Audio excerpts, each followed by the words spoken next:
Buenas tardes a todas y todos. ¿Me escuchan bien? Perfecto, doctor. Tenemos algún problema de sonido, pero bueno, si me escuchan bien, perfecto.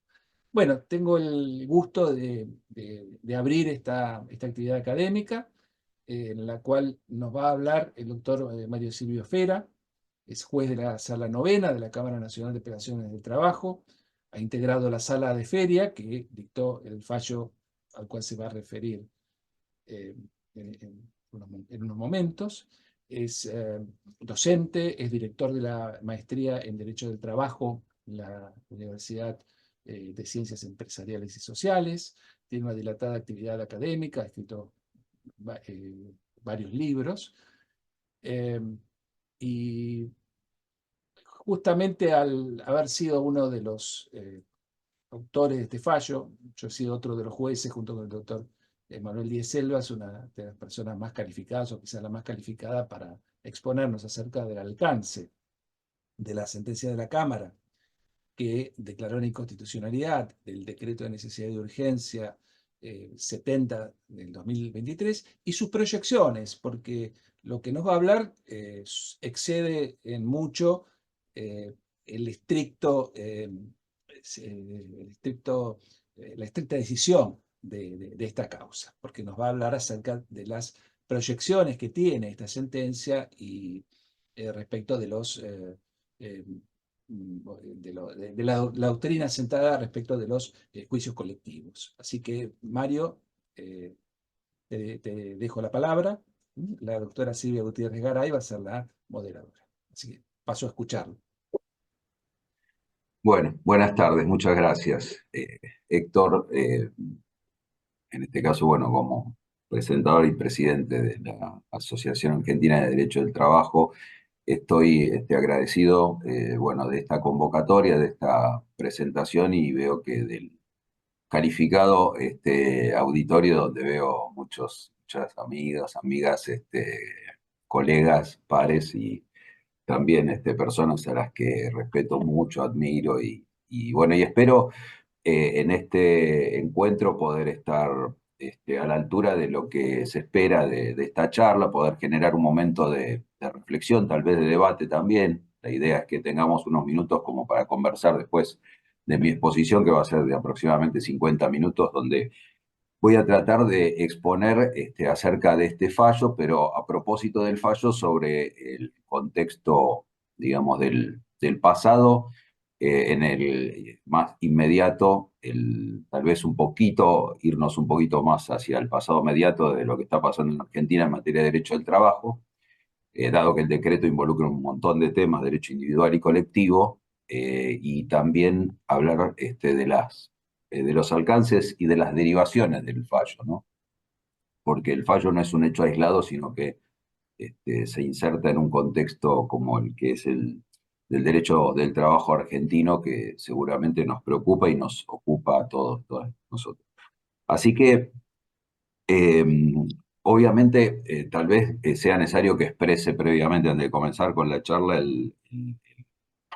que en razón de ser yo juez de una de las salas que integran la Cámara Nacional de Apelación de Trabajo, tengo algunos límites como para hablar de los temas de derecho sustantivo involucrados en el decreto de necesidad de urgencia, porque es muy probable que el contenido del decreto o bien de las eventuales normas que se sancionen en Argentina de reforma involucre puntos de derecho sustantivo laboral muy similares a los del decreto y por lo tanto van a ser objeto seguramente de algún pronunciamiento judicial. Por lo tanto, más allá de las opiniones académicas que uno pueda analizar, la idea es no prejuzgar sobre puntos o temas del contenido sustantivo. Pero, o sea, la idea en definitiva es preservar la potestad jurisdiccional sobre los temas involucrados o que puedan estar involucrados en el sistema judicial. Pero bueno, a ver, la idea es, bueno, plantear un contexto, el escenario en el cual se dio el fallo, para lo cual a mí me parece que es muy importante entender algunas situaciones que describen el contexto de nuestro país en materia de derecho del trabajo en los últimos años o décadas. Por eso, en lo relacionado con los últimos años, me voy a referir al contexto inmediato en el que se da el decreto 70 y el fallo dictado por el Tribunal de Feria que me tocó integrar. Y por otro lado, de un contexto más mediato que también se da en Argentina y que es importante tener en cuenta, a mi juicio, para enmarcar el fallo y lo que se viene en materia de derecho del trabajo en Argentina. Con respecto a lo que pasa y pasó en los últimos años en Argentina, no podemos desconocer que existe o existió desde hace unos 5 años más o menos un triple contexto de emergencia. Argentina vive o vivió o está atravesando un triple contexto de emergencia. Una emergencia ocupacional declarada por ley a fines del año 2019, que subsiste, una emergencia sanitaria que signó los últimos años y produjo modificaciones en conductas de las personas involucradas en un contrato de trabajo y el derecho colectivo, y también modificaciones normativas importantes en Argentina, como fueron fundamentalmente la ley de teletrabajo y la ley de aprobación del convenio 190 de la OIT, y una emergencia de carácter económico que estamos viviendo y que es indudable, innegable y que tiene magnitudes muy grandes comparadas con otras emergencias económicas que vivió Argentina. Esto es lo que hace al contexto de los últimos años del derecho y en particular que afectan al derecho del trabajo argentino, ¿no? En este marco se insertó el decreto de necesidad de urgencia 70 de fines del año pasado. Pero después también hay un contexto más mediato que se vive en Argentina y que me parece importante también tomarlo en cuenta. Es el que produjo hace 30 años casi ya la reforma constitucional, la última reforma constitucional en Argentina, en 1994. ¿Por qué? Me parece importante traerlo a colación, porque fue podríamos decir, el último acontecimiento de carácter político, institucional y estructural en el derecho argentino que podemos decir que resignificó los derechos sociales estructurales en Argentina.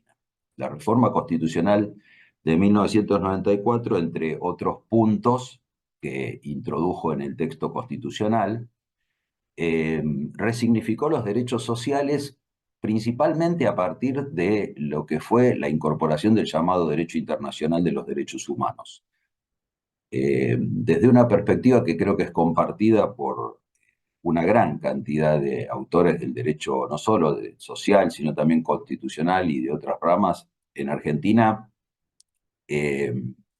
la reforma que se produjo en el artículo 75, incisos 19, 22, 23, en el artículo 43 y en otras normas enriquecieron, agigantaron, resignificaron los derechos del artículo 14 bis y motivaron que nuestra constitución, que originalmente nació en el siglo XIX como una constitución liberal, basada en las ideas de Juan Bautista Alberdi y en la grieta que signó la Argentina en el siglo XIX, tuviera una resignificación, no de carácter estructural, porque nuestra Constitución, entiendo yo, y la mayoría, creo, de los autores del derecho constitucional, sigue siendo una Constitución con una base y estructura liberal en cuanto a lo político, a lo filosófico y también a lo económico, basada en la propiedad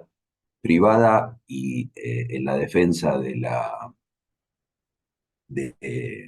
el capital productivo puesto en manos del sector privado, y en esto también la reforma de 1994 resignificó y agigantó estos derechos al plantear temas de derecho del consumidor, de derechos de la competencia, de defensa de la competencia y algunos otros aspectos, sino que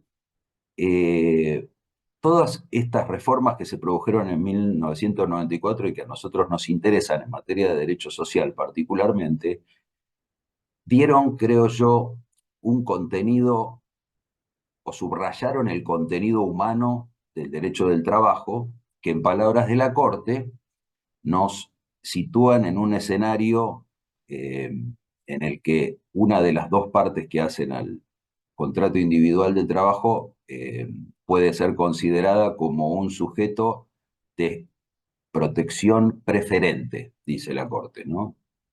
Desde un fallo dictado hace 20 años, en distintas integraciones la Corte repite este concepto, y el concepto de la persona trabajadora como sujeto de protección preferente va acompañado de el necesario cuidado que debe ser tenido hacia la otra parte del contrato de trabajo, que es el empleador, para cuidar la fuente de trabajo, porque como decía, la Constitución argentina se basa en una concepción de una sociedad capitalista que defiende la producción del trabajo en manos del sector privado. Y esto es necesario que se articule en un derecho del trabajo que sea, a la vez que protector de la persona humana que trabaja, también que cuide la fuente de trabajo que está dada principalmente por el sector privado.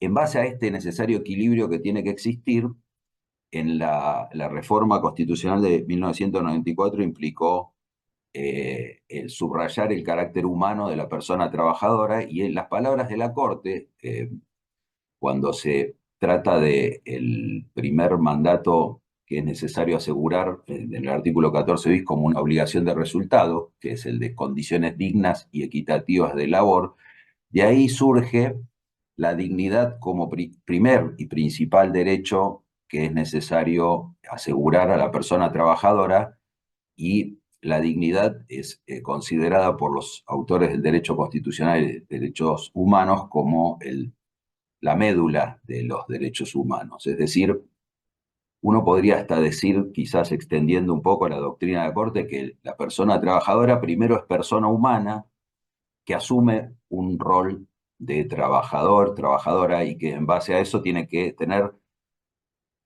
como punto de partida las protecciones de una persona humana, con lo cual eso implica que es inconstitucional en Argentina cualquier norma que regule condiciones de trabajo que no sean propias de un ser humano, ¿no?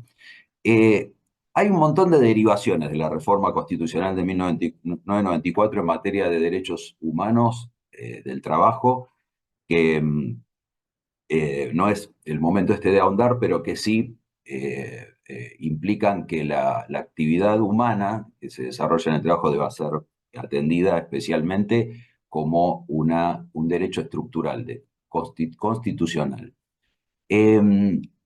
En este equilibrio, ¿no? Que no como un derecho absoluto, la Corte tiene invariablemente dicho a lo largo de la historia que en la Constitución Nacional no existen derechos absolutos, todos los derechos son relativos entre sí.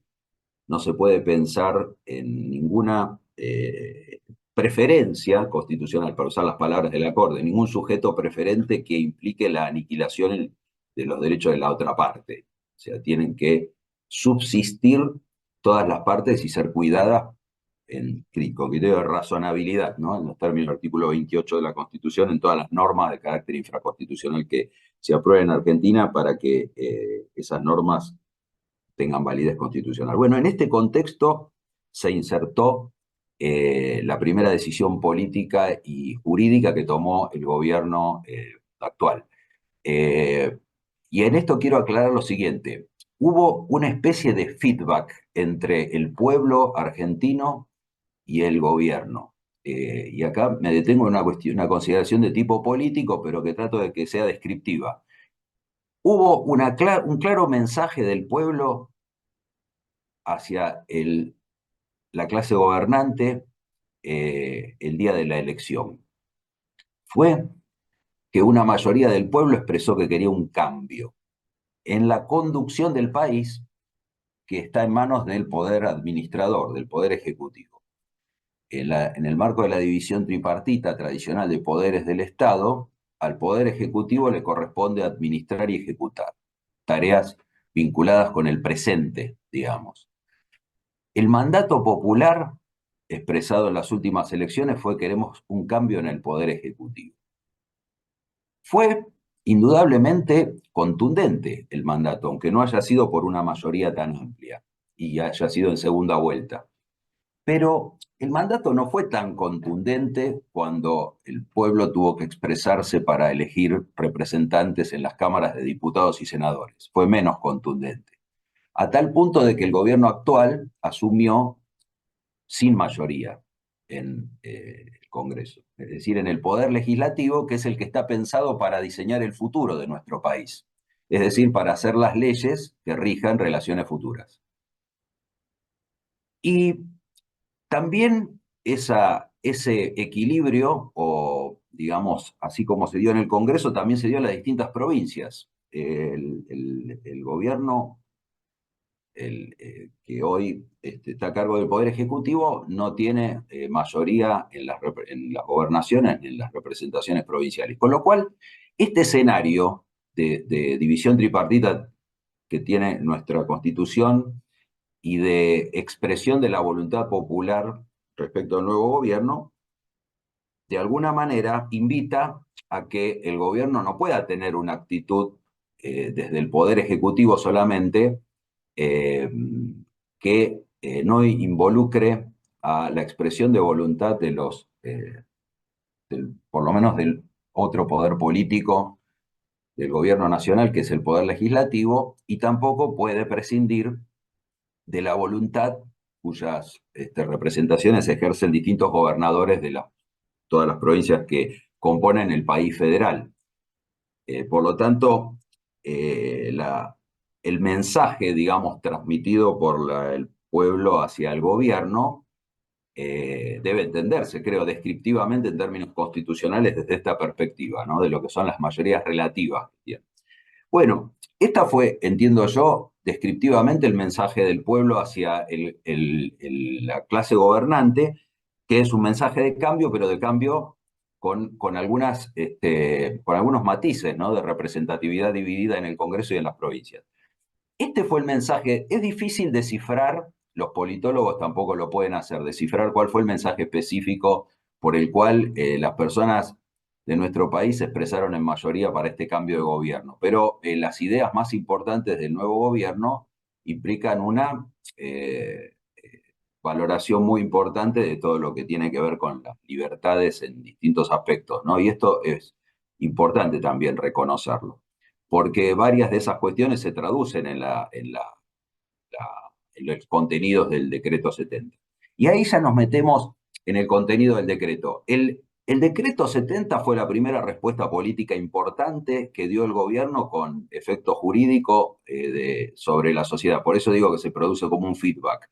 La sociedad se expresa eligiendo un nuevo gobierno con estas características que dije, y el Poder Ejecutivo responde, da como primera respuesta el decreto. Que yo quiero hacer una primera consideración de carácter formal sobre el decreto. El decreto formalmente es uno solo, pero materialmente uno podría decir que son 20 o 30 decretos, según cómo lo miremos. ¿Por qué? Porque en rigor cada uno de los temas o universos a los que se refiere, normativos a los que se refiere el decreto, que uno fácilmente los podría dividir con fines académicos o con fines de ramas del derecho, etcétera, son muchos, digamos, ¿no? Decenas.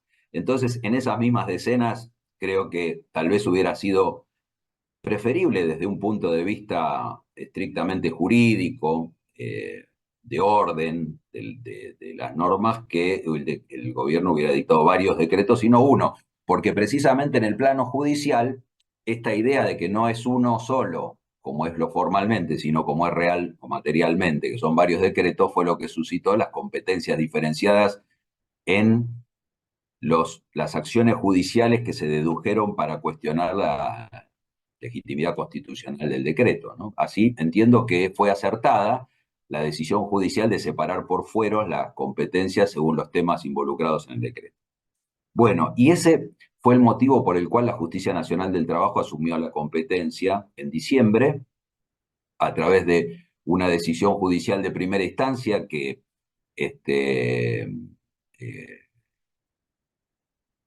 planteada la cuestión de competencia, ratificó la competencia laboral y esto después fue ratificado también por las sucesivas decisiones del Fuero Contencioso Administrativo Federal y del Fuero Nacional del Trabajo. En ese contexto, el decreto de necesidad de urgencia 70 fue objetado judicialmente por la Confederación General del Trabajo. La Confederación General del Trabajo, como organización sindical de tercer grado, sabemos que agrupa asociaciones de segundo, primer grado y trabajadoras y trabajadores de todo el país. Esto lo dice su estatuto. Desde ese punto de vista es claramente una organización que propende a los fines de defender los derechos e intereses de todas las personas trabajadoras del país, porque precisamente de eso se trata su nacimiento y aprobación y reconocimiento con personalidad gremial como una asociación sindical de tercer grado. La CGT pidió por sus propios derechos e intereses y también por los derechos e intereses de las asociaciones y las personas trabajadoras que caen dentro de la órbita de su representación actual o potencial, que es amplia, como dije. Y en este marco planteó una acción de amparo haciendo una serie de cuestionamientos formales y sustantivos del decreto 70 del año 2023. Y la acción de la CGT contra el Estado Nacional fue admitida eh, eh, en primera instancia de modo parcial por un juzgado de feria, por una juez de feria. Con carácter previo a esa admisión en el marco de una acción de amparo, había sido admitida una medida cautelar que suspendió cautelarmente los alcances, la vigencia del decreto, del título cuarto del decreto, que es el que se refiere al derecho del trabajo. Son decenas de artículos que tratan distintos aspectos de derecho individual y colectivo de trabajo con cambios sustanciales. Desde el punto de vista cuantitativo y cualitativo, aunque las normas laborales, cuantitativamente hablando, son mucho más que las 40, 30 y pico, 40 y pico que incluye el decreto de cambio, lo cierto es que esas decenas de normas del decreto a su vez remiten y modifican un montón de otras, y los cambios son, desde un punto de vista cuantitativo y cualitativo, y esto es indudable, sustanciales en materia de derecho del trabajo. Infraconstitucional, por supuesto. Había sido admitida por la sala de feria una medida cautelar con carácter amplio. Frente a esa decisión había sido interpuesto un recurso extraordinario federal y el Tribunal de Feria, con una integración parcialmente distinta de la que admitió la medida cautelar, concedió el recurso extraordinario con solo efecto devolutivo. Y ese recurso concedido en esos términos fue elevado a la Corte Suprema de Justicia de la Nación. Mientras tanto, la juez de primera instancia de feria se pronunció resolviendo el amparo de fondo. Es decir, admitiendo parcialmente el amparo en lo referente a los derechos que la CGT había invocado como propios y rechazando el amparo en lo concerniente a la legitimación colectiva que la CGT había invocado en favor de las asociaciones y personas trabajadoras bajo su órbita. En esos términos, la sentencia que puso fin al amparo durante la feria fue objeto de recurso de apelación de ambas partes. Y eso fue lo que, en ese estado, la causa llegó al Tribunal de Feria con la integración que teníamos Héctor Guisado, Manuel Díez Selva y yo, y el día 30 de enero, después de haber recibido la causa 2-3 días antes, se dictó la sentencia con carácter unánime, con solo voto suscripto por los tres de manera impersonal, en el cual se modificó la sentencia de primera instancia y se hizo lugar al amparo, resolviendo el amparo, dictando la sentencia de fondo en el amparo, es decir, no es una resolución cautelar, sino que fue la sentencia que puso fin a la acción de amparo el 30 de enero, en la cual el Tribunal de Feria declaró la inconstitucionalidad del decreto 70 del año 2023 por considerar que era incompatible con el artículo 99 de la Constitución Nacional y admitió la legitimación de la Confederación General del Trabajo, no solo para reclamar por sus propios derechos como asociación sindical de tercer grado, sino también le reconoció la legitimación amplia en los términos del artículo 43 de la Constitución Nacional para reclamar por las asociaciones y las personas trabajadoras de todo el país, de acuerdo con los términos de su estatuto. ¿Cuáles fueron los motivos que fundaron la sentencia dictada por la Cámara el 30 de enero por el Tribunal de Feria? Bueno, en primer lugar, se trató el tema de la legitimación colectiva de la Confederación General del Trabajo. En relación con este tema, el tribunal admitió la legitimación colectiva, y acá quiero hacer un paréntesis, ¿no? Yo antes mencionaba que la reforma constitucional de 1994 tuvo muchas normas vinculadas con derechos sociales, y entre ellas mencioné el artículo 43 de la Constitución Nacional. El artículo 43 actual de la Constitución Nacional, producto de la reforma constitucional de 1994, constitucionalizó la acción de amparo. La acción de amparo es una acción específica, diferenciada, procesalmente hablando, de lo que se pueden llamar las acciones de tipo ordinaria, ¿no?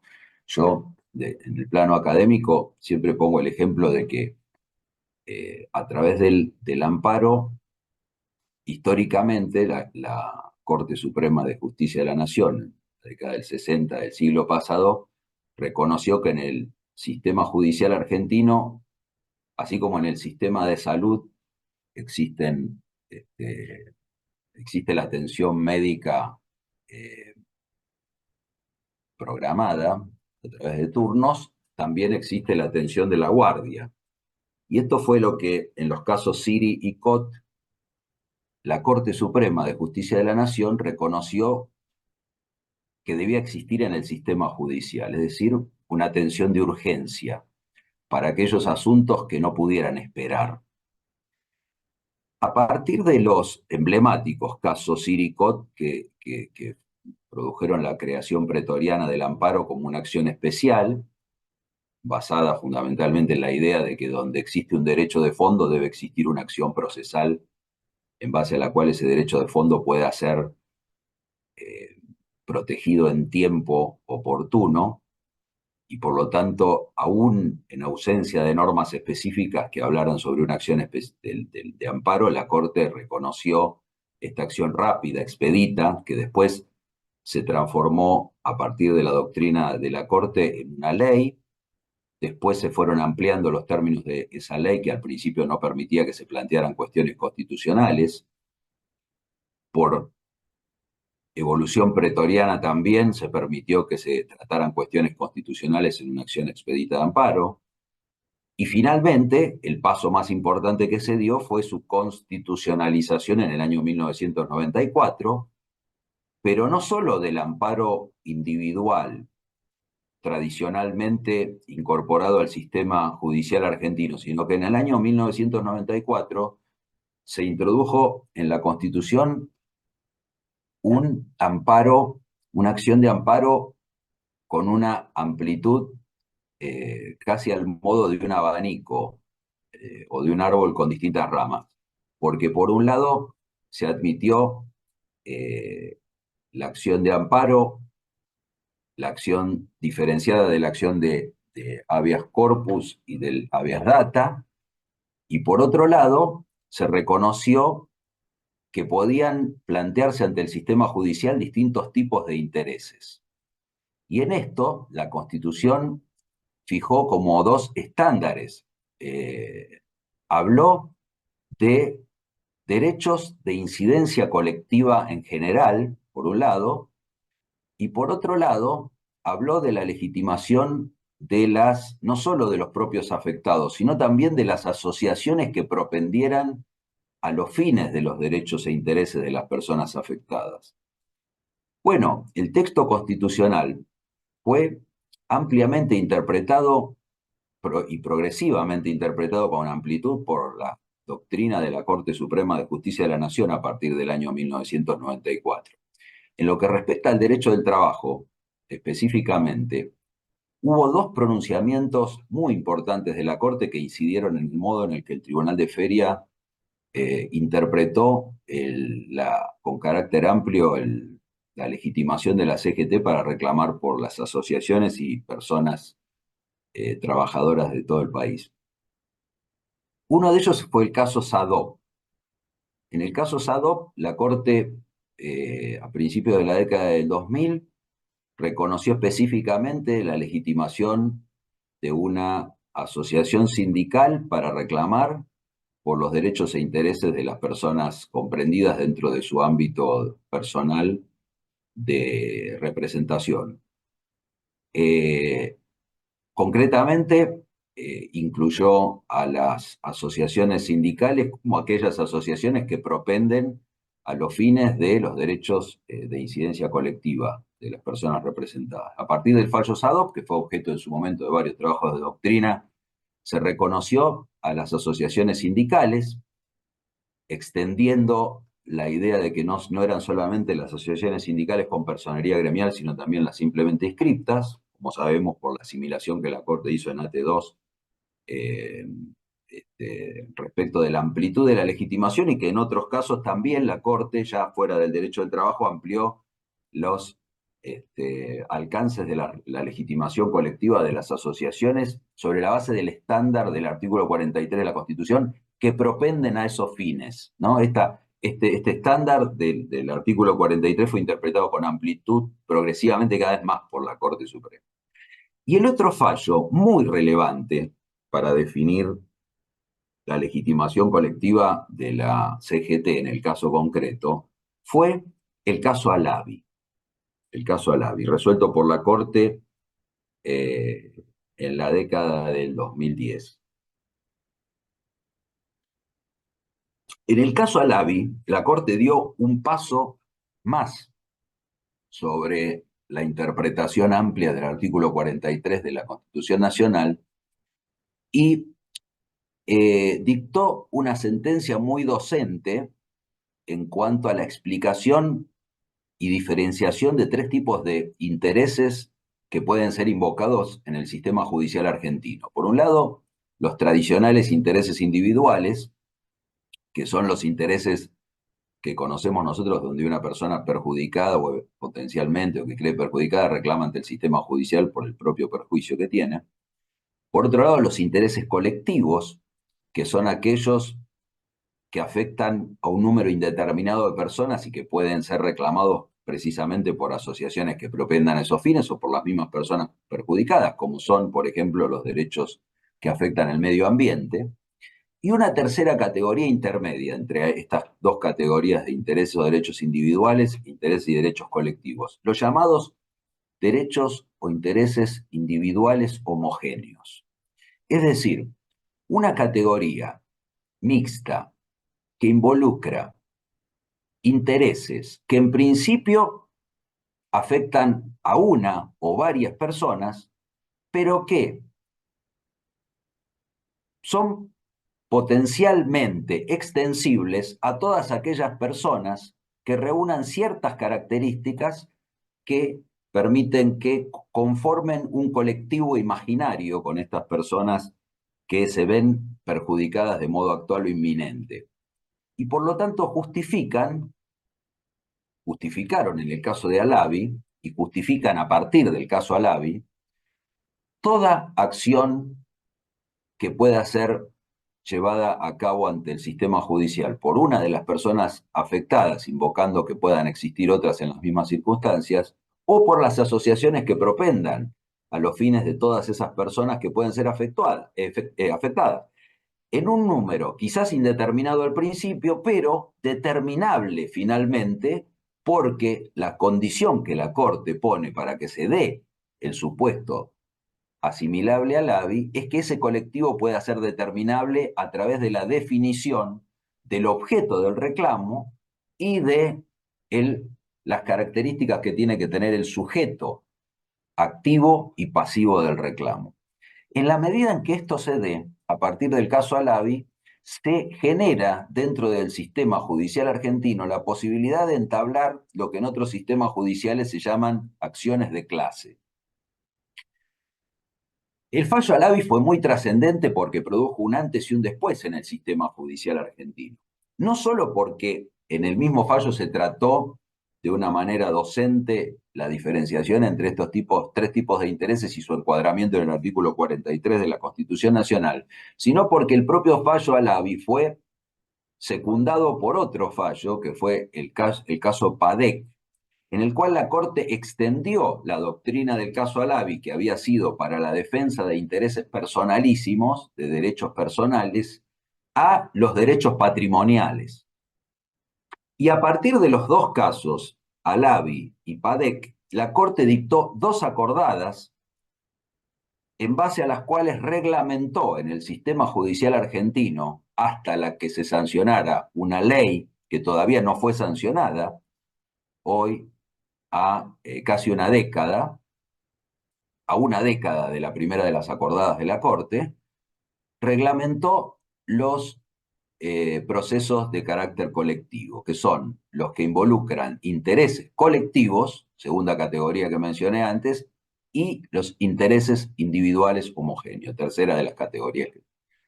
¿En qué consisten estas dos acordadas dictadas por la Corte? Bueno, una es del año 2014 y la otra es del año 2016. Lo que la Corte prevé, a partir de la doctrina y de los estándares fijados en el caso Alavi, que es necesario que en nuestro país exista, en el Poder Judicial de la Nación y Federal, un registro de acciones que se inicien cuando defienden intereses colectivos, y así son reconocidas, o defienden intereses individuales homogéneos, con la finalidad de que ese registro permita que todas las acciones judiciales posteriores que se inicien sean abarcadas por la primera de las acciones iniciadas y registradas, de manera tal que se eviten pronunciamientos contradictorios y el escándalo jurídico que derivaría de que distintos tribunales del país pudieran resolver cuestiones total o parcialmente distintas frente a casos sustancialmente análogos. La idea tiene que ver con la defensa del acceso a justicia de manera razonable, con la seguridad jurídica, con la previsibilidad, con la uniformidad de la respuesta que el sistema judicial pueda dar, y con un sistema como el argentino, que como sabemos es un sistema que tiene características propias, tanto en lo que es el sistema normativo como el sistema judicial, que hacen necesario que el control que existe, tanto de constitucionalidad como de convencionalidad, y la necesaria respuesta que el sistema tenga que dar equivalente en distintos casos similares, propendan a que existan este tipo de regulaciones. La Corte insistentemente, en el caso Alavi, en el caso Padec, en las remisiones que hizo a esos casos, en las dos acordadas, insta a que sea el Poder Legislativo el que sancione una ley que reglamente los procesos colectivos en nuestro país de acuerdo con la legitimación reconocida por el artículo 43 de la Constitución Nacional. Pero hasta la fecha no hay una regulación legal sobre los procesos colectivos y por lo tanto debemos estar a los términos de las acordadas de la Corte del 2014 y 2016. Bueno, dentro de ese contexto, la primera parte del pronunciamiento dictado por el Tribunal de Feria reconoció con amplitud la legitimación de la Confederación General del Trabajo para reclamar por sí, por las asociaciones y por las personas trabajadoras comprendidas dentro de su ámbito actual o potencial de representación, y mencionó específicamente en el considerando cuarto que lo hacía en estos términos y que, de acuerdo con los términos del Estatuto de la Confederación General del Trabajo, reconocía la amplitud con carácter amplia para el reclamo de todas las trabajadoras y trabajadores del país. Una vez despejada esta cuestión, en la sentencia del Tribunal de Feria se trató la segunda cuestión, es decir, la concerniente, que había sido objeto de apelación por el Estado Nacional, vinculada con la declaración de inconstitucionalidad la sentencia de primera instancia respecto del decreto de necesidad y urgencia. Quiero aclarar en este estado que la legitimación de la CGT para reclamar por sí no había sido objeto de cuestión por el Estado Nacional. Por lo tanto, era un punto que había llegado firme a la alzada. Sabemos que la alzada, el Tribunal de Cámara es un tribunal de recurso y por lo tanto estaba limitado por el recurso interpuesto. Pero sí tenía que expedirse en base a los agravios del Estado Nacional sobre si el decreto 70 era o no compatible con la Constitución en los términos del artículo 99 de la Constitución, y eventualmente, según cuál fuera la respuesta a esa pregunta, entrar o no en el análisis específico de los temas de derecho sustantivo involucrados en el decreto. Obviamente circunscripto al título cuarto, porque en esa medida había sido admitida la competencia de la Justicia Nacional del Trabajo.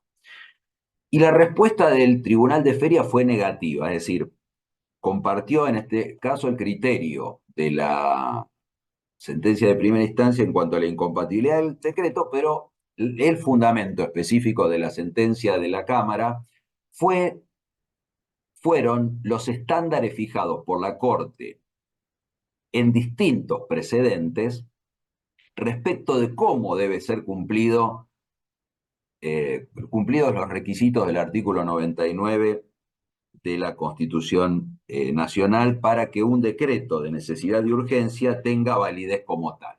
Y los estándares concretamente fueron dos, a la luz de los cuales la Cámara analizó determinó la incompatibilidad del decreto 70 con estos estándares. El primero de ellos, derivado, como dije, de varios fallos de la Corte que fueron citados específicamente en el considerando quinto de la sentencia del Tribunal de Feria. Primero, que sea imposible dictar la ley mediante el trámite ordinario previsto por la Constitución, y se aclaró de acuerdo con los estándares de la Corte, vale decir que las cámaras del Congreso no puedan reunirse por circunstancias de fuerza mayor que lo impidan, como ocurriría en el caso de acciones bélicas o desastres naturales que impidiesen su reunión o el traslado de los legisladores a la capital federal. Segundo, que la situación que requiere solución legislativa sea de una urgencia tal que deba ser solucionada inmediatamente en un plazo incompatible con el que demanda el trámite normal de las leyes. Y ahí se citaron los distintos precedentes. Estas circunstancias, que son los estándares jurisprudenciales fijados por la Corte Suprema en distintos precedentes para determinar la validez constitucional de un decreto de necesidad y urgencia, fueron consideradas por el Tribunal de Feria incumplidas por el decreto 70. Cabe aclarar que el ejercicio de facultades legislativas por parte del Poder Ejecutivo es excepcionalísimo. En el marco de nuestra Constitución Nacional, de la división tripartita, existen supuestos específicos y limitados en los que las facultades legislativas pueden ser ejercidas por el Poder Ejecutivo, pero principalmente esa excepcionalidad se da en el caso de los decretos de necesidad y urgencia, ya que la eventual validez de un decreto de necesidad y urgencia le daría un efecto similar al de una ley. Esta situación, digamos, de que un poder está actuando dentro de la órbita de facultades materiales con carácter excepcionalísimo, fue tomado en cuenta, obviamente, como principio del razonamiento por la Corte en los distintos precedentes y por la Cámara en el precedente de que se trata.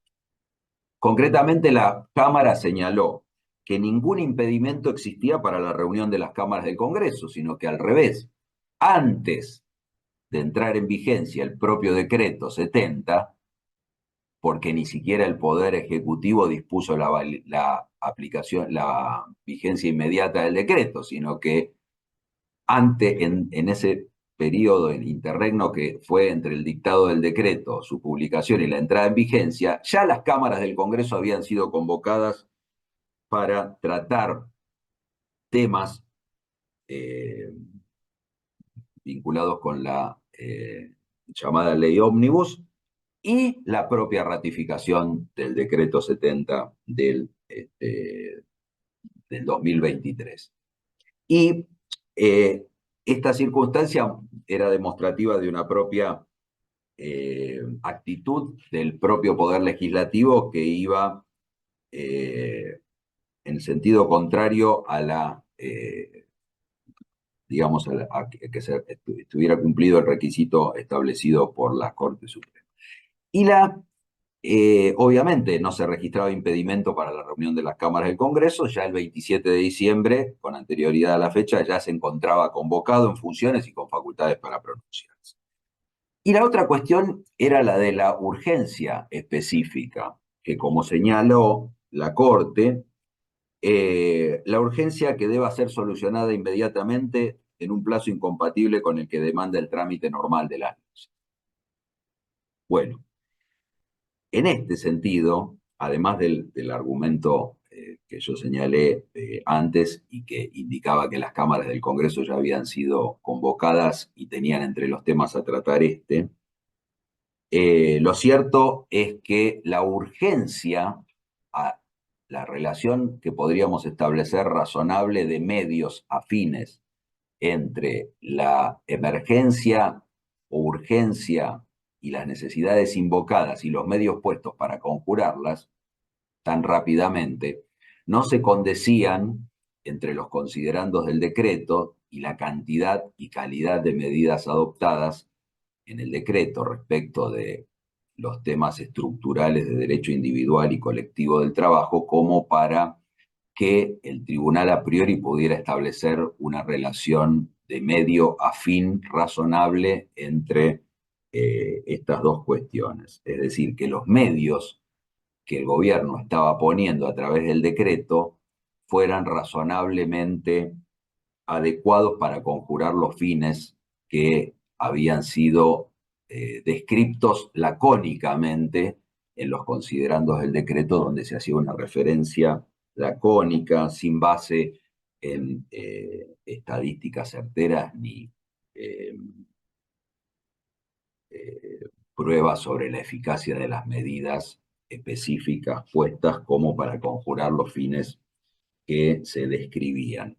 Y en ese sentido se hizo una mención específica a algún contenido de la reforma en la sentencia dictada por el Tribunal de Feria que puso fin al Fondo del Amparo. Se hicieron algunas referencias parafraseando ya argumentos que habían sido objeto de análisis al dictar la medida cautelar el Tribunal de Feria con otra integración, y se señaló con énfasis una cuestión específica vinculada con el derecho del trabajo como un derecho basado en una situación de vulnerabilidad estructural.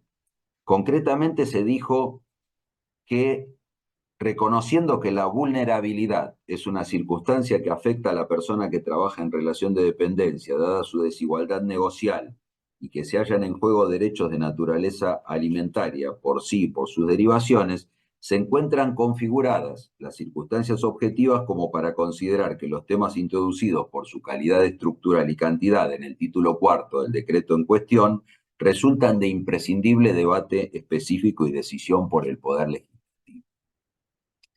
En este sentido, quiero decir que el Tribunal de Feria no entró en un análisis específico del contenido sustantivo del decreto. Por el contrario, consideró que a partir de esta circunstancia, que descriptivamente es de carácter innegable por las razones que yo expresé antes, en cuanto a que en las decenas de artículos del decreto se trataron cuestiones estructurales del derecho individual y colectivo del trabajo, que descriptivamente llevaron a modificaciones que inclusive eran propias de normas que rigieron durante décadas en nuestro país, casi 50 años, era obvio que desde un punto de vista general y sin entrar en un análisis específico en términos sustantivos de los institutos tratados, todos compartimos en que resulta necesario un debate específico y decisión por el poder del Estado, que está empoderado naturalmente por nuestra Constitución para asumir las funciones legislativas. expresamente en el considerando siguiente, que fue el 8, el Tribunal de Feria consideró que no debía tratar, que se tornaba innecesario un análisis específico de las alegaciones del amparista acerca de la supuesta invalidez del decreto en razón del contenido sustantivo de su articulado. ¿Esto qué quiere decir? Que el Tribunal de Feria no hizo juicio de valor sobre los institutos modificados, sobre las normas modificadas, sino que en base a estas consideraciones consideró que concluyó que el decreto 70 resultaba violatorio del artículo 99 de la Constitución Nacional por no cumplir con los estándares que la Corte había fijado concordantemente en distintos precedentes. Conclusión. Los dos temas abordados medularmente por el Tribunal de Feria fueron de carácter procesal constitucional. Es decir, no hubo un juicio de valor acerca de las modificaciones específicas hechas en el decreto 70, en los institutos de derecho individual, colectivo, de policía del trabajo, eventualmente procesal del trabajo, sino de carácter procesal constitucional. El primero de ellos, el de la legitimación colectiva, llevó a que consecuentemente en la parte resolutiva del fallo se incluyera la orden de registrar el proceso actual, la acción actual en el registro de procesos colectivos que la Corte fijó en las acordadas de los años 2014 y 2016. Registro que obviamente, respecto del cual se instruyó por Secretaría para que se procediera con los medios concernientes a los fines de ese registro. Y acá quiero aclarar lo siguiente. Las acordadas de la Corte fueron acordadas, dictadas en base a un caso, a dos casos fundamentalmente, como mencioné antes, Alavi y Padec, que hicieron que la Corte fuera recogiendo su propia experiencia acerca de la evolución de los procesos de carácter colectivo. Dictó primero la acordada del 2014, donde invitó al Poder Legislativo a que reglamentara esto por ley, y a partir de la experiencia recogida con la acordada del 2014, dictó la acordada del 2016. En la acordada del 2016, la Corte prevé, en los pocos artículos que tiene el reglamento aprobado por esta acordada, un procedimiento para que el registro de acciones colectivas se dé a partir de la demanda. Pero en el artículo 12 de ese reglamento aprobado prevé que precisamente cuando se trate de juicios distintos del juicio ordinario, y menciona sumarísimos, amparos, los jueces de la causa dictarán las medidas para adecuar el registro de que se trate a el proceso. Y en esa línea de ideas fue que se ordenó el registro de la acción colectiva, porque la legitimación de la Confederación General del Trabajo recién fue reconocida mediante la sentencia que trató el amparo de fondo. Este es el estado en el cual fue dictada la sentencia del Tribunal de Feria, el día 30 de enero. La sentencia fue notificada y fue objeto de un recurso extraordinario federal interpuesto por el Estado. Del recurso extraordinario que involucró temas de arbitrariedad del fallo y temas de carácter, lo que en el derecho constitucional se considera una cuestión federal simple o compleja directa, digamos que es el planteo vinculado con el primer inciso del artículo 14, fue contestado por la parte actora y fue resuelto recientemente por la sala octava de la Cámara, que es la sala que fue sorteada para entender en el amparo. La sala octava concedió con fecha 12 de marzo pasado, es decir, antes de ayer, si no me equivoco, ¿no? No, perdón, lo concedió la semana pasada y antes de ayer elevó el expediente a la Corte Suprema. La semana pasada concedió el recurso extraordinario. No tengo ahora presente la fecha exactamente del auto de concesión por la Sala Octava. Pero lo concedió de una manera genérica. ¿Qué quiero decir? Eh, la, el auto de concesión, y estoy haciendo una descripción solamente, se refirió exclusivamente a el cumplimiento de la existencia de una cuestión federal en los términos del artículo 14 de la Ley 48 derivada de la declaración de inconstitucionalidad del decreto. Y no hizo ninguna otra consideración, solo se limitó a conceder el recurso extraordinario. No se refirió específicamente al efecto suspensivo o devolutivo de la concesión y tampoco hizo referencia ni distinción entre los agravios que fundaron el recurso extraordinario, que se referían a temas de carácter procesal, a la eventual arbitrariedad de la sentencia y a la cuestión federal simple o compleja directa, es decir, a la cuestión de constitucionalidad. En base a esa decisión y fundamentación genérica o general del auto de concesión del recurso extraordinario, la demandada, el Estado Nacional, planteó una aclaratoria pidiendo expresamente o señalando a la sala que había omitido expedirse sobre la arbitrariedad mencionada en el recurso extraordinario.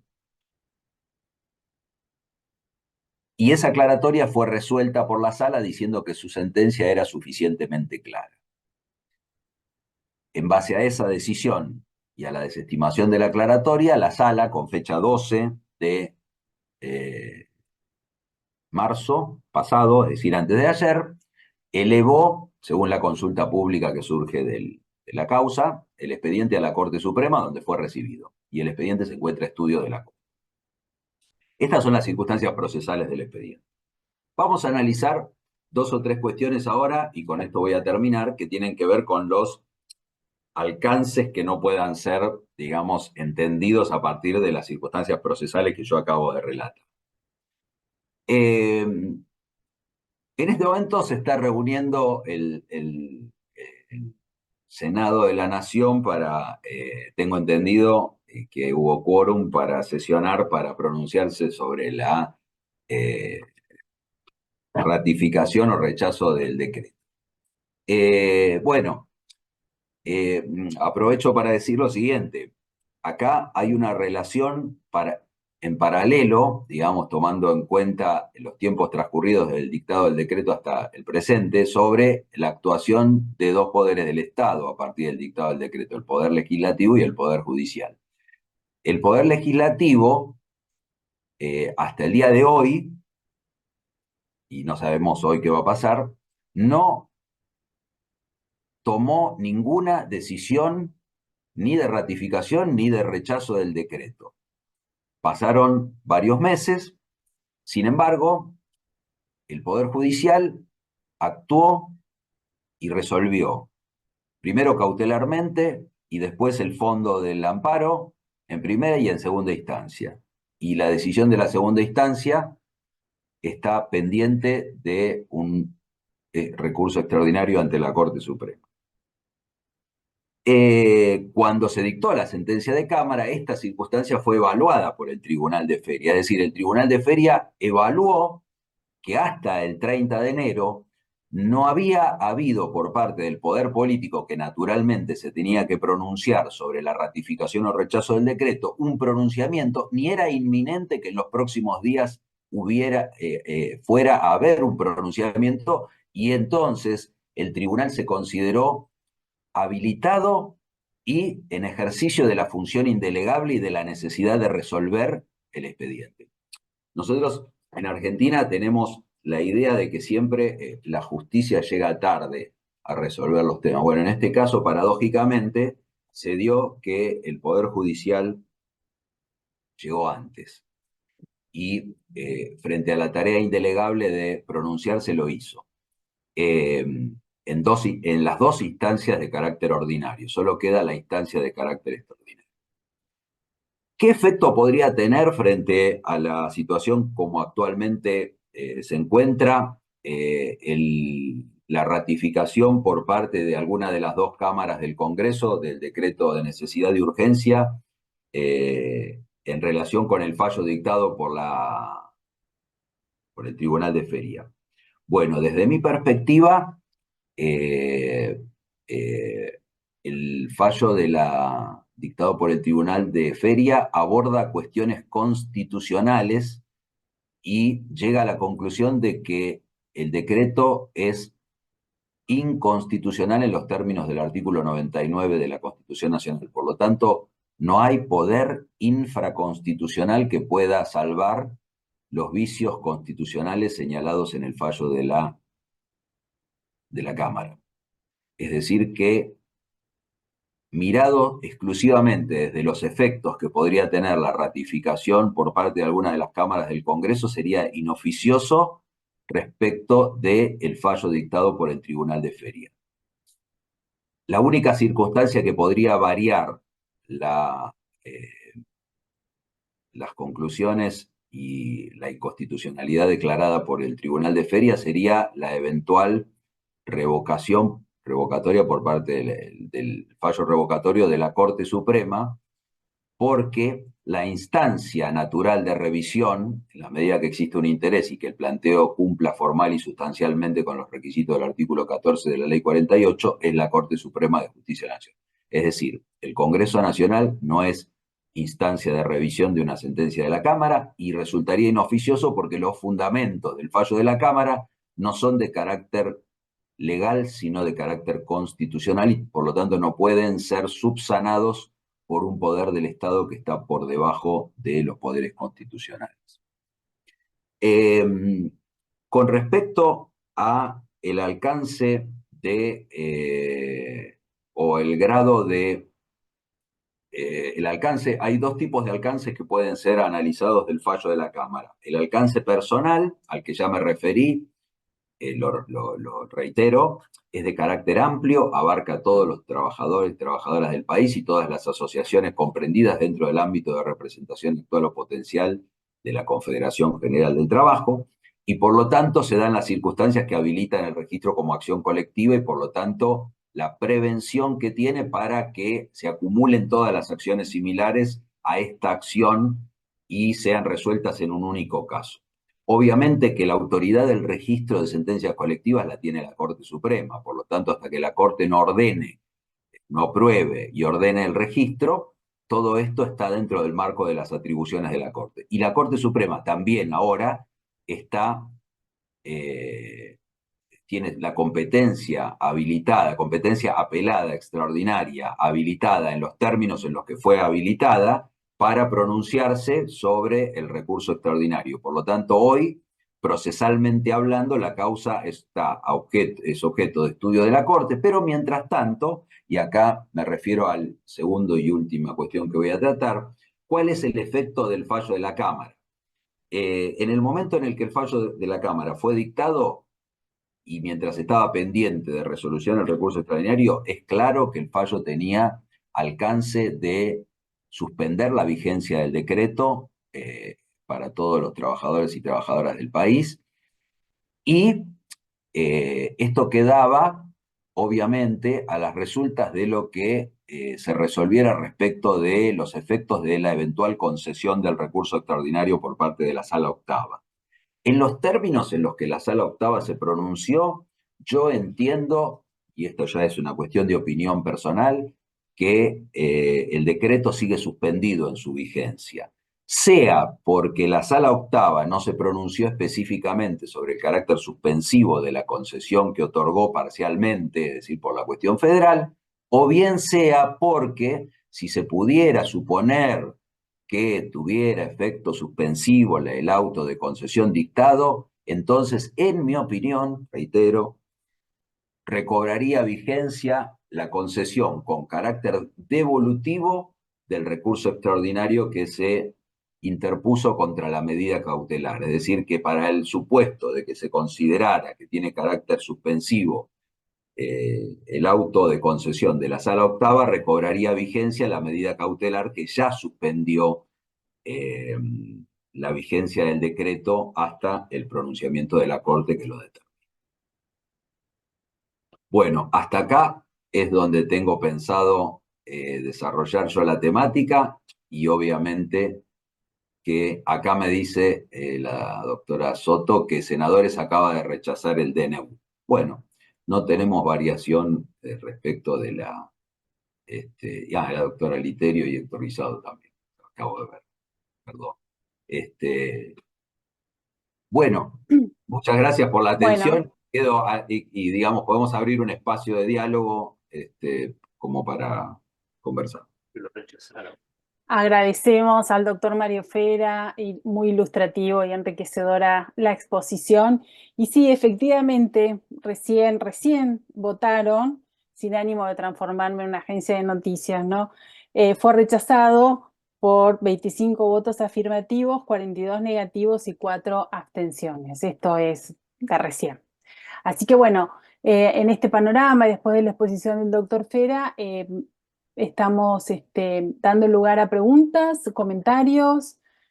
Esperen que veo, porque tengo dos pantallas, a ver si alguien quiere. Acá, Miguel Haslop levantó la mano, ¿puede ser? Sí, ¿qué tal? Buenas tardes a todos. Gracias, doctor Fera, por la exposición, muy claro todo. Yo tengo una pregunta, porque, digamos, hasta donde alcanzo a ver, veo la parte que aborda de legitimación activa, donde la desarrollan muy bien, la parte bueno, de esto del defecto formal del DNU sobre que no cumple los requisitos constitucionales. Pero me queda la duda, y si bien lo tocó, lo mencionó y hay todo un considerando en el fallo, es sobre el agravio del caso, ¿no? Donde refiere la vulnerabilidad del trabajador. Y ahí me parece que quizá, digamos, todo lo bueno que tiene el fallo, tiene como si fuera no sé, el eslabón más débil de la cadena me parece que ese es el de si hay caso concreto y un agravio y no se tomó el caso como si fuera una especie de consulta. Si bien la CGT hace todo el planteo, al no abordar el tema de fondo, me parece que quizá eso le resta un poquito a todo lo demás que se desarrolla en el fallo. No sé si es algo que no alcanzo a ver o bueno, o quizá justamente, no sé, la explicación es otra y usted me la pueda dar. La noción de caso, una noción eh, que a la luz de la jurisprudencia de la Corte en nuestro país ha ido evolucionando. Y sin ninguna duda que el artículo 43 de la Constitución Nacional fue en línea con esa evolución y amplitud de la noción de caso. La noción de caso está estrechamente ligada a la de interés afectado, a la del derecho afectado y entiendo yo que con el artículo 43 de la Constitución y con el dictado del fallo Alavi, la consecuente habilitación de la acción, de la llamada acción de clase en el sistema judicial argentino, desde mi perspectiva se configura con claridad la noción de caso porque es evidente que el plexo normativo del decreto tiene una afectación por la sola modificación de las reglas de juego en cantidad y calidad estructural en el derecho individual y colectivo del trabajo. Esto creo que es difícilmente cuestionable. Desde esa perspectiva, sabemos que cualquier persona trabajadora de antes o después del decreto tiene derecho a muchas menos indemnizaciones, por ejemplo, que Sí, este, sí, eso lo entiendo clarísimo. El tema es, no se toca el agravio concreto, digamos, o sea, lo entiendo claro eso respecto de la legitimación activa de la CGT, etcétera, y la construcción esto sobre la clase trabajadora y por qué se le da representación más allá de los afiliados o los sindicatos que la componen. Pero el punto es, como no se trata, ejemplo, de financiación del gremio o vulnerabilidad del trabajador porque le quitan las indemnizaciones agravadas por deficiencia en la registración, etcétera, etcétera, etcétera. como no se mete en el fondo, ahí es donde me queda esa duda de, bueno, y el agravio concreto, porque sí, formalmente se declaró inconstitucional un DNU, pero me parece que la mera formalidad en general, digamos, de algún punto, al no tocarse el agravio, como que la vuelve abstracta. Es una mirada nada más, digamos, ¿no? No es que tenga una disidencia de fondo con cómo se resolvió. No, entiendo perfectamente la observación y eh, tal vez yo no, lo que yo quiero expresar es que a partir de la visión que se tiene con la misma legitimación colectiva, eh, la noción de caso varía y hace innecesario ingresar en el análisis de los temas específicos sobre en qué medida puede estar afectado por tal o cual instituto, porque ya el hecho mismo de producir una modificación sin el debate del Congreso exime al tribunal en los términos en los que queda expresado el análisis específico de cada uno de los temas. Eh, es una cuestión, a ver, de línea argumentativa del fallo que exime de un tratamiento específico de los puntos, porque creo que dentro de la coherencia de la línea argumentativa del fallo habría sido impropio ingresar en el análisis porque es como si los argumentos explicados con anterioridad no fueran suficientes como para descalificar con base constitucional el decreto. Y justamente, digamos, uno desde un plano, y esto lo quiero subrayar, ¿no? Desde un plano estrictamente puntual de los institutos tratados, podemos hacer un análisis en los que podamos estar de acuerdo en mayor o menor medida con el acierto, el error de las medidas dictadas, pero esto se tiene que debatir legislativamente.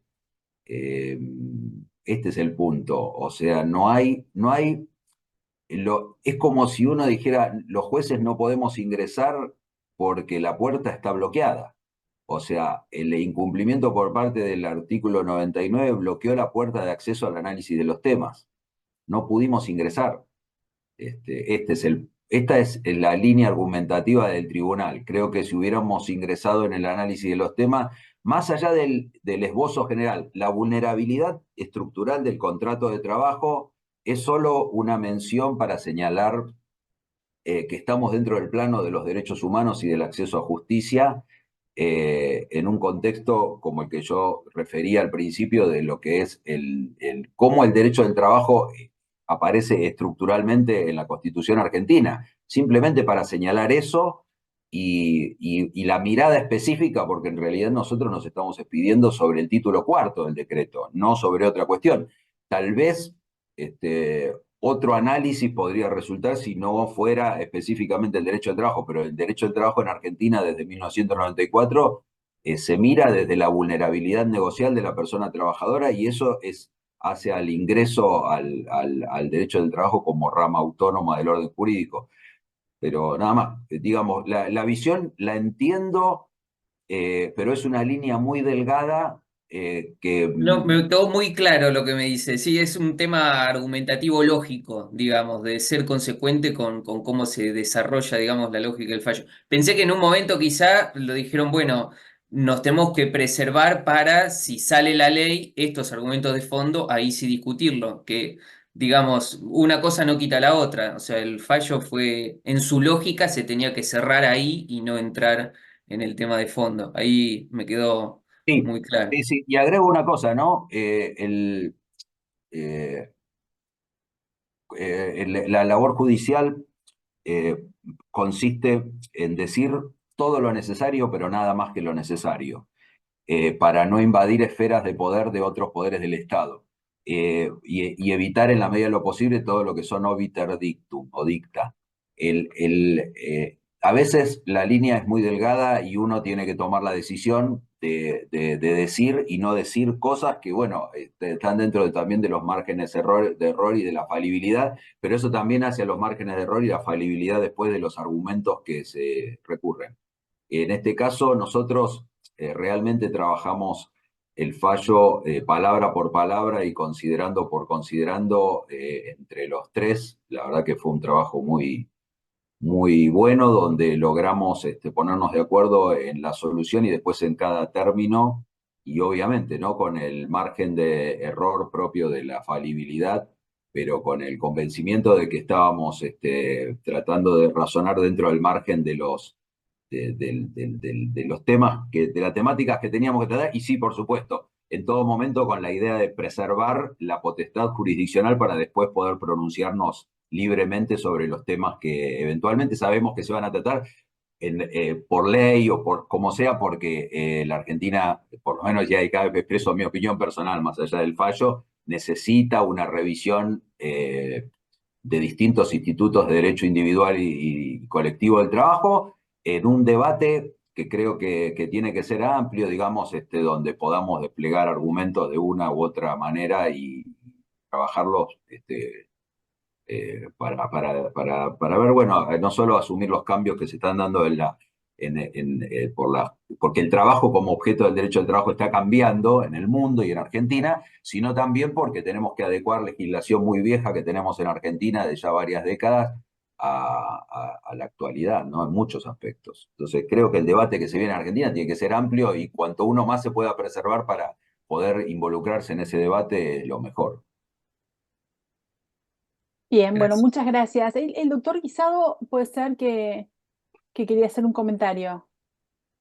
Sí, realmente cuando redactamos la sentencia, cuando tenemos la causa y redactamos la sentencia, no encontramos, por lo menos yo no recuerdo haber encontrado ninguna articulación seria de las partes respecto a si el decreto reducía o no derechos de los trabajadores. Eso parecía demasiado obvio.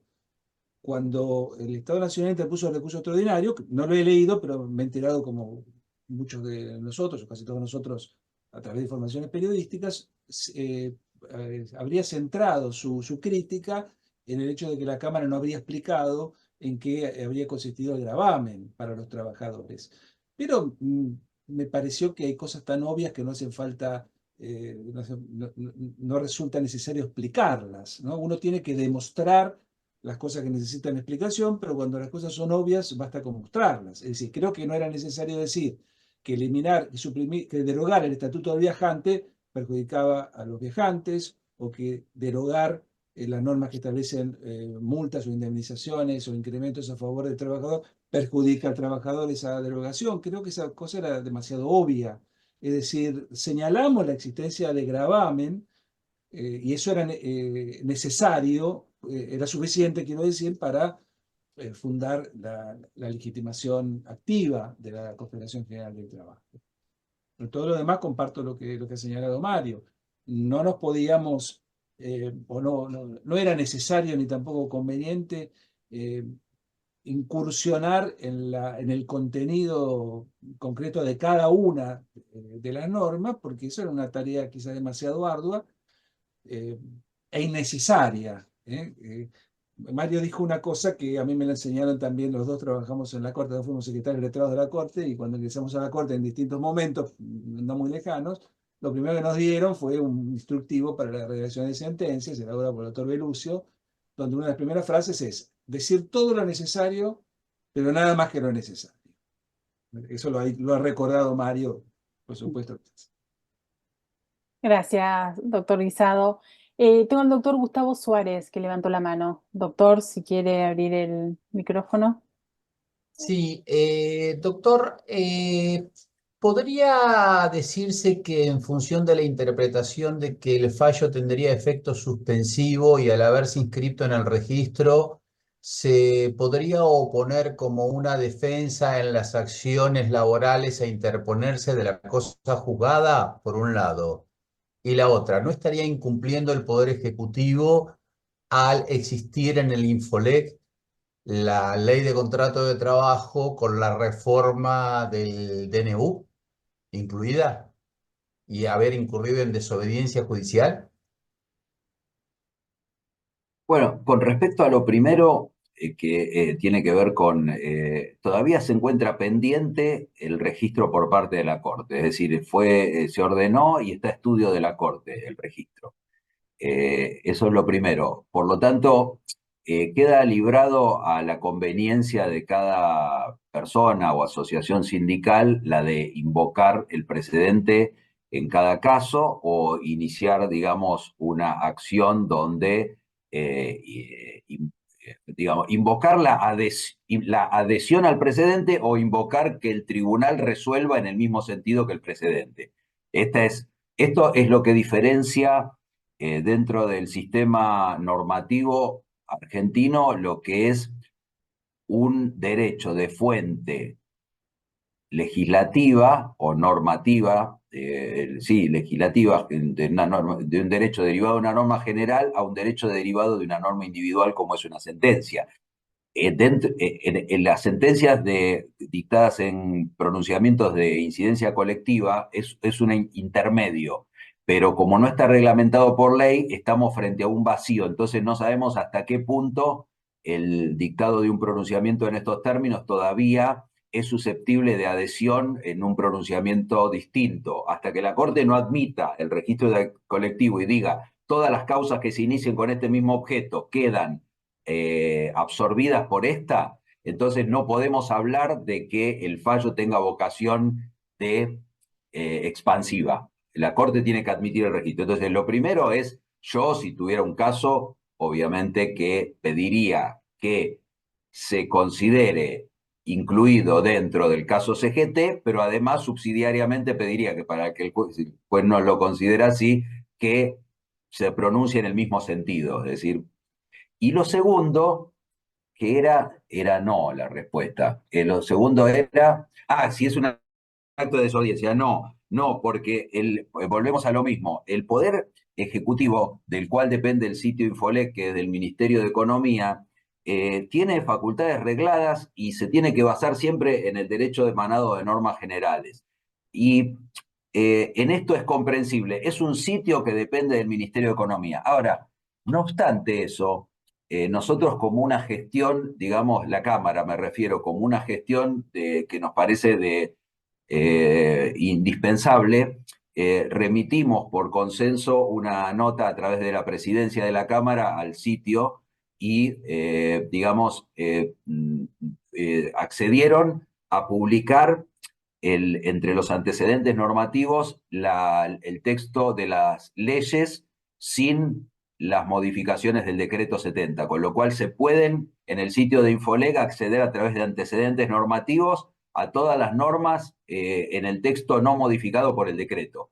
Logramos que el sitio de Infoleg hiciera esto y que me parece que es lo más correcto. En realidad yo creo que lo correcto debería haber sido haber publicado los dos. ¿Por qué? Porque los dos de las mismas condiciones. ¿Por qué? Porque en Argentina este problema del derecho que emana de normas generales y el derecho que emana de normas individuales expansivas, digamos, como son las sentencias que generan un estándar que es susceptible de aplicación a otros, como por ejemplo Bisotti, hace que en Argentina sea necesario contar con un texto normativo adecuado a la realidad. Hoy, si un empleador tiene que pagar una indemnización de una persona trabajadora que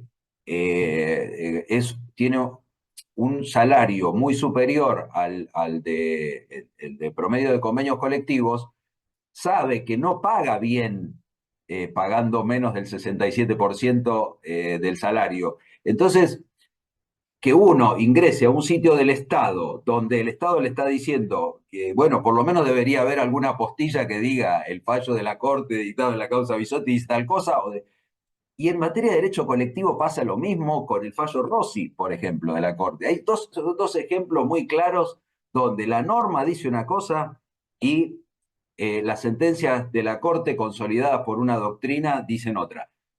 En materia de ley de riesgos del trabajo nos pasó durante años. Teníamos un derecho emanado de la ley 24.557 y una jurisprudencia de la Corte consolidada en sentido contrario, y sabíamos que una persona podía ir por vía de las comisiones médicas o por vía de la invocación del presidente Aquino, por ejemplo, para reclamar una indemnización fundada en el derecho civil. Y esto Lamentablemente en Argentina convivimos con estas cuestiones, fallos de la Corte que consolidan una doctrina que perdura por años hasta que el Congreso se digna a modificarlo.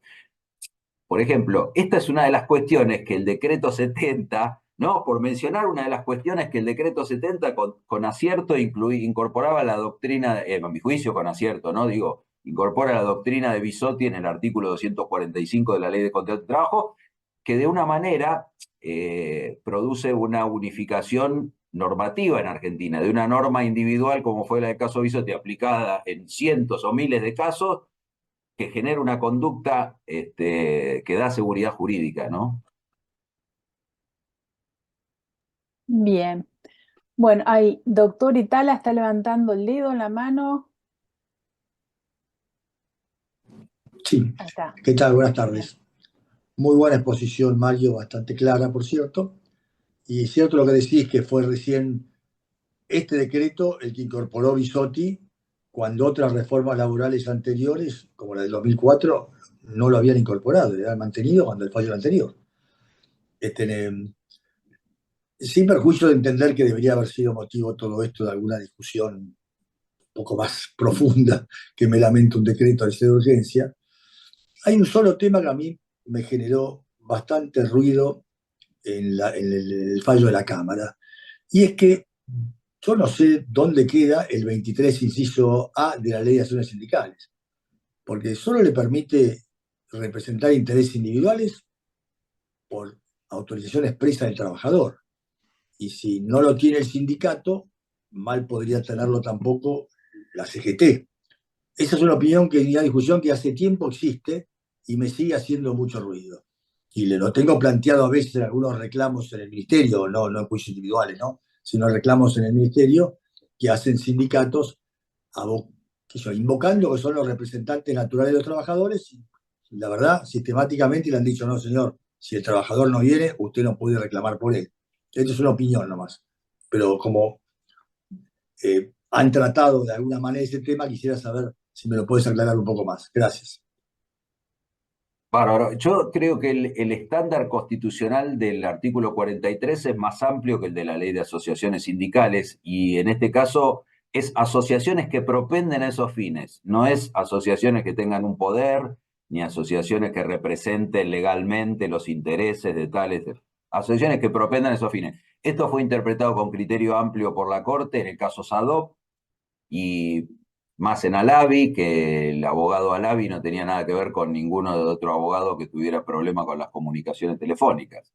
Con más razón un sindicato lo tiene respecto de las personas comprendidas dentro del ámbito actual o potencial de representación, ¿no? Yo pregunto, si yo como representante de la UIA hiciera un planteo general por todos los empresarios, ¿me lo aceptarían o me lo rechazarían? Porque a mí me lo han rechazado. Más de una vez me dijeron, no señor, usted afuera, usted no puede representar. Entonces, me parece interesante este tema porque imagino que se va a plantear muchas otras veces. Sobre todo, ¿sabe por qué? Porque DNU, desgraciadamente en este país hemos tenido de sobra, de sobra. Y últimamente este fue el más grande, pero hubo otros muchos que hasta te obligaban a pagar sumas no remunerativas, gratificaciones extraordinarias. Y cuando hemos querido plantearlo nos han dicho, ustedes afuera del expediente, ustedes no son parte. En los términos del artículo 43 de la Constitución Nacional debería ser admitida la legitimación, con el mismo criterio. Lo voy a tener en cuenta por el futuro porque me han dicho que no, pero me parece muy buena la discusión. Gracias. ¿No? Bien, bueno, a ver si hay alguna otra pregunta, alguna otra intervención. Bueno, pareciera que no. Así que agradecemos nuevamente al doctor Mario Fera por la excelente exposición y por las intervenciones, bueno, al doctor Guisado y todos los demás que participaron en esta actividad. Y bueno, en nombre de la Asociación Argentina de Derecho del Trabajo, les agradezco su presencia. Y bueno, nos veremos pronto en alguna otra. Así que tengan todos buenas noches. Bueno, muchas gracias, ¿eh? Buenas noches.